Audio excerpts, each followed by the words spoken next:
नमस्कार, times of Swaraj में आप सबों का स्वागत है और मैं हूं संतोष सिंह। और आज हम टाइम्स ऑफ स्वराज में बात कर रहे हैं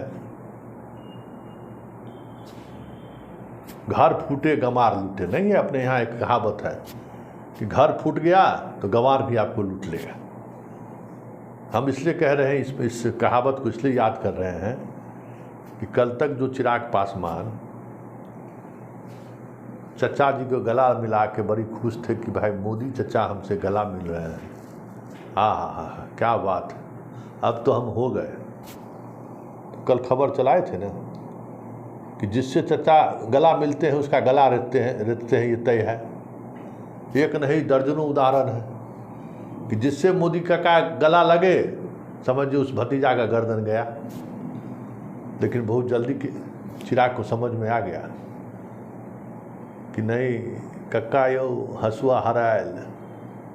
वो समझ गया बच्चा वो कि ये जो राजनीति है, उस राजनीति में अगर चचा भतीजा हम लोग लड़ते रहे तो सामने वाला जो बड़का चचा है लड़ाते रहेंगे और आनंद लेते रहेंगे। जैसे नीतीश चचा से लड़ा दिए, नीतीश चचा का काम तमाम करा दिए और फिर रहा सहा मेरा पार्टी भी तोड़वा दिए, घर से भी बाहर निकलवा दिए, सड़क पर आ गए। 1 साल से घूम रहे हैं सड़क पर, बिहारी फर्स्ट कर रहे हैं, धूल फाँक रहे हैं बिहार का। तो इस बार भतीजा लगता है कुछ समझ में आ गया कि चचवा के चक्कर में अगर हम लोग रहे तो बर्बादी तय है। तो इन्होंने बहुत अच्छा आज बयान दिया है और सही बयान दिया है। जैसे लोग कह रहे हैं, कहे कि घर ये हमारे उनके बीच का जो लड़ाई है वो कोई राजनीतिक लड़ाई है, अरे पारिवारिक लड़ाई है। और पारिवारिक लड़ाई का समाधान कौन करता है? जो घर का सबसे बड़ा गार्जियन होते हैं। हमारे गार्जियन कौन है? चचा पारस है। चचा जो फैसला करेंगे हम लोग मानेंगे। हम लोग अलग कहाँ हैं चाचा से? ये उसी भतीजा का बयान है जो भतीजा कल तक कहता था कि ये कौन है, कहाँ से आ गए, हाजीपुर तो मेरा अधिकार है, पार्टी इनका कहाँ से आ गया। लेकिन भतीजा जी को समझ में आ गया कि चचा के चक्कर में रहे तो अपना घर का चचा तो जबे करेगा, हम रोड पर चले आएंगे इसका कोई गारंटी नहीं है।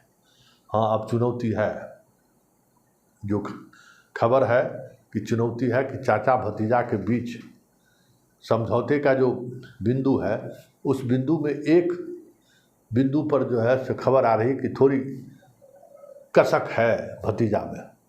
सूरजभान को लेकर थोड़ा असहज है, क्योंकि भतीजा को लगता है कि मेरा पार्टी का टूटना, मेरा अलग थलग होना, अगर इसके पीछे कोई एक व्यक्ति था तो वो सूरजभान था।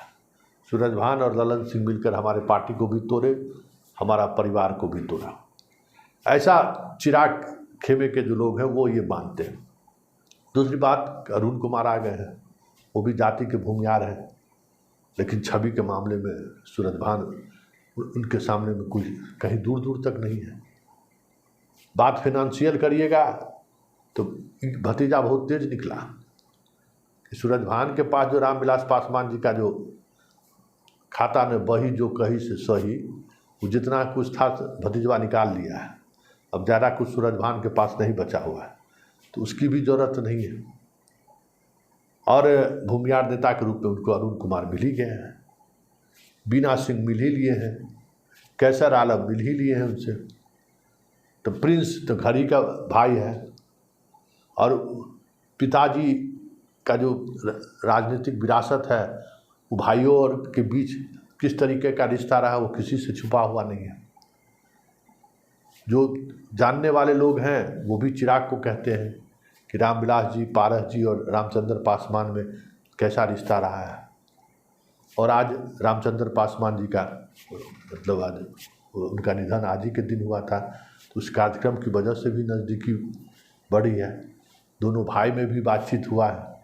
तो रामचंद्र पासवान के बेटे और चिराग के बीच बरसों बाद, मतलब कई बरस नहीं, मतलब 1 बरस होने को है जब से अलग हुए थे, बातचीत हुई है। चचा भतीजा में तो उस दिन मुलाकात हुई ही है। दोनों एक को पैर छुआ तो दूसरा गले लगाए। ये ओरिजिनल चचा थे, वो चचा लगाते हैं जिसको गला तो समझते हैं कि गला लगाए तो गल्ला बेटा। हाँ, जैसी हुआ ना कक्का यो तो समझो कि हंसुआ गया। तो वहाँ वो दरबार में क्या होता है इसकी समझ चिराग को हो गया है। अब देखना यह है कि चिराग पार्टी को एकजुट करने के लिए किस तरीके से काम करते हैं, क्योंकि देखिए रामविलास पासवान के ज़माने में भी बिहार पूरी तौर पर पारस के हवाले था। अधिकारी से लेके पार्टी के कार्यकर्ता सबों का संगठनात्मक क्षमता पारस में ज़बरदस्त था। पर्दे के पीछे वो समझिए कि वाकई में रामविलास पासवान का वो लक्ष्मण थे। हर एक बात, हर एक चीज़ की समझ उनको थी कि कहाँ क्या हमें करना है, कौन सा आदमी बेहतर है, कैसे कहाँ से किस तरीके की राजनीति साधने की जरूरत है। ये सारी चीज़ें की समझदारी पारस पटना में रहते हुए संभाल रखे थे रामविलास। हर एक अधिकारी, दलित अधिकारी कौन है, दरोगा से लेके एसपी तक पारस के माध्यम से ही रामविलास पासवान तक पहुंचते थे। पारस गेटवे होता था अधिकारियों के मामले में। ट्रांसफ़र पोस्टिंग के मामले में भी पारस के माध्यम से ही सारी चीज़ें होती थी। तो बिहार में जितने अधिकारी, दलित अधिकारी हैं जिसको रामविलास पासवान की वजह से संरक्षण मिलता था, पोस्टिंग में जगह मिलती थी, वो सारे के सारे पारस के प्रति लॉयल हैं। वहाँ चिराग का पहुँच अभी भी नहीं है। और दिल्ली की राजनीति करने के लिए आपको बिहार में एक मजबूत खंभा जरूर होना चाहिए, और वो भी परिवार का। ये रामविलास पासवान का ही नसीहत रहा है। अब देखना ये है कि भतीजा का जो ये स्वर बदला है उसका क्या असर पड़ता है, क्योंकि इस स्वर के बाद जो खबर आ रही है कि पारस और प्रिंस ने भी छोटे भाई और भतीजा को माफ़ करने के लिए तैयार हो गए। बस वजह एक ही थे, यूपी के पंडित जी जो चिराग के काफ़ी करीब थे, उसी पंडित जी के कारण सारा खेला हुआ। और पंडित जी जहाँ हुआ वहाँ खेला नहीं, कैसे हो सकता है। और वो भी यूपी का पंडित जी। चिराग पासवान के व्यवहार से कभी कभी रामविलास पासवान भी बहुत क्षुब्ध हो जाते थे, उनके जिंदा रहते हुए। वजह वही पंडित जी थे। हालांकि इस बीच में इतना ठोकर खाए चिराग पासवान कि हमें लगता है कि अब बहुत समझदारी उनको हुई है, और कुछ अच्छे लोगों को भी उन्होंने जोड़ा है। इसका भी असर उनके कैंपेन पर भी दिख रहा है, और उनके व्यवहार में भी जो कुछ बदलाव दिख रहा है, इसकी वजह यही है कि कुछ अच्छे लोग जुड़े उनसे, और उस पंडित जी का कॉकस जो था उससे थोड़ा वो बाहर निकला है। उसका भी असर उसके कामकाज पर अब दिखने लगा है, और वजह वही पंडित जी थे। न वो पंडित जी होते न पार्टी टूटती, न सूरजभान और बाकी लोगों के साथ ये रिश्ता करवाता। आज रामा सिंह दूर क्यों है? रामा सिंह से और रामविलास पासवान में कभी दूरी नहीं रही। फैक्टर चिराग और वही पंडित जी थे, जिस वजह से रामा सिंह भी दूर हुए, सूरजभान भी दूर हुए। पुराने जितने लोग थे जो रामविलास पासवान के मतलब बल के रूप में बिहार में बने रहते थे 24 घंटे, हर तरह के चीज़ों में रामविलास पासवान के साथ छोटे भाई की तरह खड़े रहते थे, उन तमाम लोगों को उस पंडित ने घर से बाहर निकालने का रास्ता दिखाया। समस्या वही पंडित थे, और उसी पंडित के कारण से रामा सिंह का भी विवाद हुआ। रामा सिंह रामविलास को छोड़े, फिर उसी पंडित जी के कारण पारस, प्रिंस, सब लोग जो आप देख रहे हैं ना, वो उसके जर्ग में कहीं न कहीं वो पंडित जी थे। अब खबर आ रही है कि पंडित जी का प्रभाव कमा है, और जब से पंडित जी से थोड़ा चिराग बाहर निकला है, उन्हें अब परिवार की महत्ता अब समझ में आने लगी है। याद करिए, जो गांव में माँ रहती है, कभी जाता था कोई मिलने के लिए? अब जब से चिराग बिहार आता है, अगर खगड़िया और आसपास गया, जाके माँ से जरूर मिलते हैं, रामविलास जी की पहली पत्नी से। आप फोटो जरूर शेयर करेगा। जितनी बहनें हैं, एक भी बहनों को लोग फटकने देता था, यही चिराग पासवान। रामविलास पासवान तो अंतिम समय में बहुत क्षुब्ध रहने लगे थे कि परिवार के अंदर में जितना पहली पत्नी का जो उनका बेटी है, उसका बेटी, नतनी, नाती, दामाद, रामविलास पासवान दिल से मानते थे उन लोगों को। हर किसी को कुछ न कुछ चीज़ों की जिम्मेवारी देकर रहते थे। लेकिन जब से चिराग जलना शुरू हुआ, समस्याएं खड़ी होने लगी, तो वो परिवार भी बिखर गया था। लेकिन जैसे ही पारस से विवाद हुआ, वो अपने परिवार को अब समेटने लगे। अब रीना पासवान से काम नहीं चलेगा, ये इनको समझ में आने लगा। तो पुरानी माँ पुरानी बहन जितने हैं उसको भी एकजुट लाए। फिर भी इनको अब खालीपन महसूस हो रहा है, तो पारस और प्रिंस को भी अब जोड़ रहे हैं।